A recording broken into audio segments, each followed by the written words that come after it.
లో 2,71,797 కోట్లకు పెరిగింది. ఇది ఆర్బీఐ నివేదిక ద్వారా మనకు అందరికీ తెలిసినట్టు ఆర్బీఐ నివేదిక ద్వారా అదేవిధంగా సిఏజీ రిలీజ్ చేసినటువంటి రిపోర్ట్స్ ద్వారా మనందరికీ తెలిసేటువంటి నంబర్స్.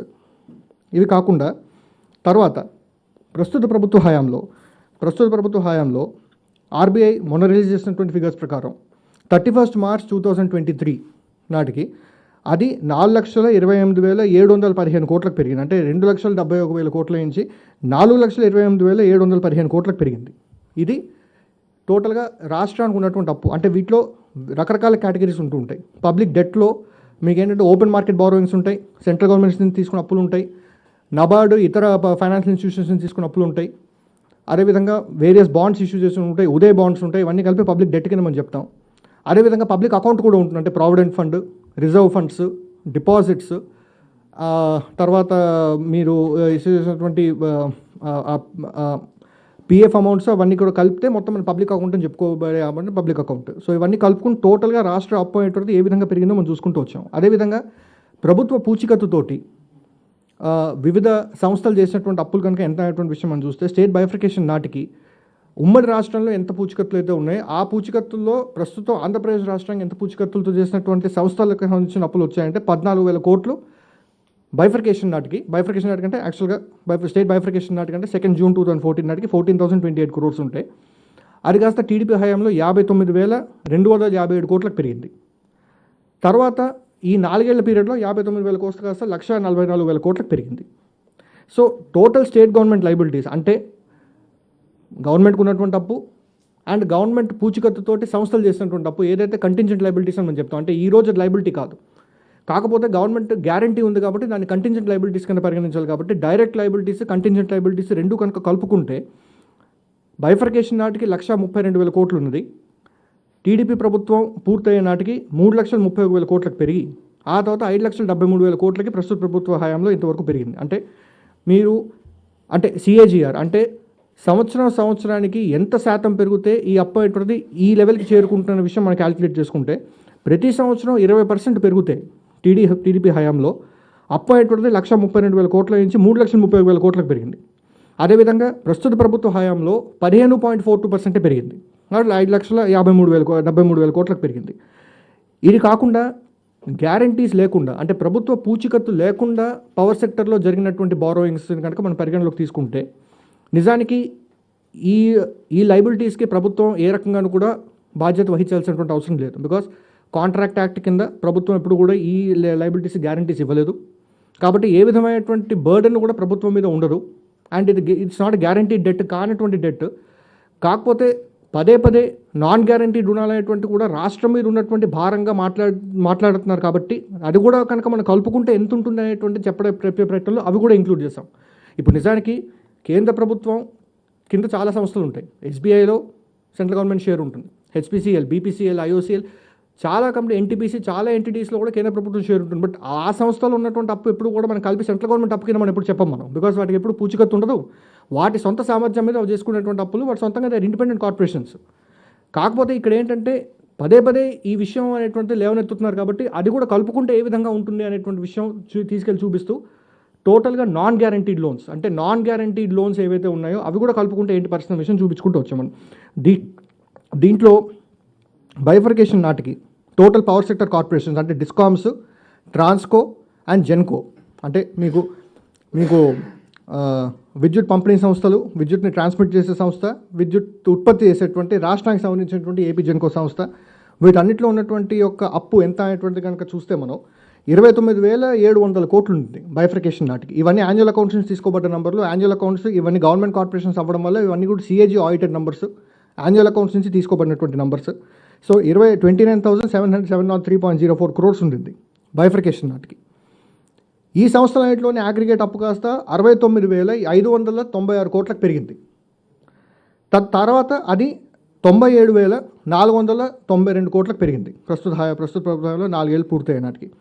ప్లస్ అది కాకుండా ఈ డిస్కామ్స్ అంటే ఈ విద్యుత్ పంపిణీ సంస్థలు విద్యుత్ ఉత్పత్తిదారులకి కట్టాల్సినటువంటి డబ్బులు అంటే వాళ్ళ నుంచి ఇప్పుడు విద్యుత్ ఉత్పత్తి కేంద్రాలు ఏం చేస్తాయంటే విద్యుత్ పంపిణీ సంస్థలు ఏం చేస్తాయంటే విద్యుత్ ఉత్పత్తిదారులకి నుంచి పవర్ కొనుగోలు చేసుకుని కన్జ్యూమర్స్కి సప్లై చేస్తారు వారు. సో వారు వారికి ఇవ్వాల్సినటువంటి బకాయిలు ఎంత ఉన్నాయటువంటి విషయం కనుక మనం ఆలోచిస్తే యాన్యువల్ రిపోర్ట్స్ ప్రకారం CAG audited discom annual reports ప్రకారం 2893 crores ఉన్నాయి బైఫర్కేషన్ నాటికి. అంటే అప్పుడు ఉన్నటువంటి 2 డిస్కామ్స్లో తీసుకుంటే అది 21,540 crores పెరిగింది. 2014 to 19 పీరియడ్లో 2893 crores ఉన్నది 21,540 crores పెరిగింది. అది ప్రస్తుత ప్రభుత్వ హయాంలో అది తగ్గి ఇప్పుడు currently 31st March 2023 CAG audited annual report ప్రకారం 21,540 crores కాస్త తగ్గి 11,602 crores తగ్గింది. అంటే టోటల్ లైబిలిటీస్ అంటే ఒక పక్కన డెట్, ఇంకో పక్కన విద్యుత్ ఉత్పత్తిదారులకు ఇవ్వాల్సినటువంటి బకాయిలు, ఇవి రెండు కనుక మనం కంబైన్ చేసి కనుక చూస్తే annual report CAG audited annual reports ప్రకారంగా మనకు తెలిసినటువంటి విషయం ఏంటంటే స్టేట్ బైఫర్కేషన్ నాటికి 32,596 కోట్లు ఉన్నది. 5 ఏళ్ల పీరియడ్లో 91,137 కోట్లకు పెరిగింది. అంటే కనుక మీరు ఒకసారి చూస్తే 32,000 కోట్ల నుంచి 91,000 కోట్లకు పెరిగింది. అది కాస్త ఇప్పుడు 109,000 కోట్లకు పెరిగింది. ఇటీవల 2-3 రోజుల క్రితం ఐ థింక్ ఆంధ్రజ్యోతిలో అనుకుంటా ఆర్టికల్ వచ్చింది, 130,000 కోట్ల అప్పు ఉంది విద్యుత్ పంపిణీ విద్యుత్ సంస్థల్లో అనేటువంటి విధంగా చెప్పుకున్నారు. బట్ అది యాక్చువల్గా అవాస్తవం. యాక్చువల్గా debt short term long term borrowings ఎంత అనేటువంటి కనుక చూస్తే annual report CAG audited annual reports ప్రకారంగా చూస్తే 97,492 crores మాత్రమే ఉంది. ఆ 97,492 crores కూడా 69,000 crores గత ప్రభుత్వం పూర్తయిన నాటికే ఉంది.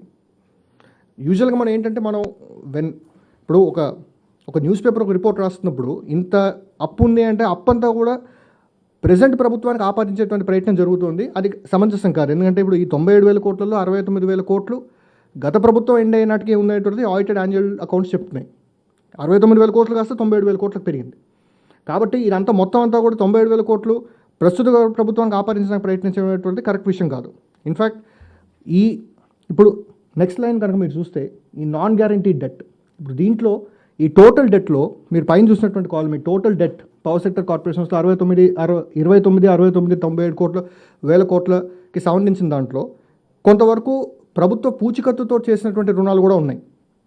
సో ప్రభుత్వ పూచికత్తు అవి ఆల్రెడీ కవర్ అయిపోతాయి. పైన ప్రభుత్వ పూచికత్తుతో చేసినటువంటి రుణాలు ఆల్రెడీ పైలైన్లో కవర్ అవుతున్నాయి. కాబట్టి పూచికత్తు లేకుండా పవర్ సెక్టర్లో ఉన్నటువంటి రుణాలు కనుక ఎంత అని మనం చూస్తే 18,000 కోట్లు ఉంటుంది. 18,374 కోట్లు ఉంటుంది బైఫర్కేషన్ నాటికి.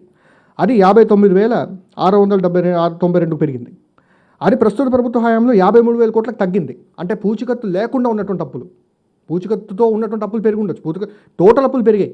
కాబట్టి పూచికత్తు లేకుండా ఉన్నటువంటి అప్పులు తగ్గాయి, 53,000 కోట్లకు తగ్గాయి.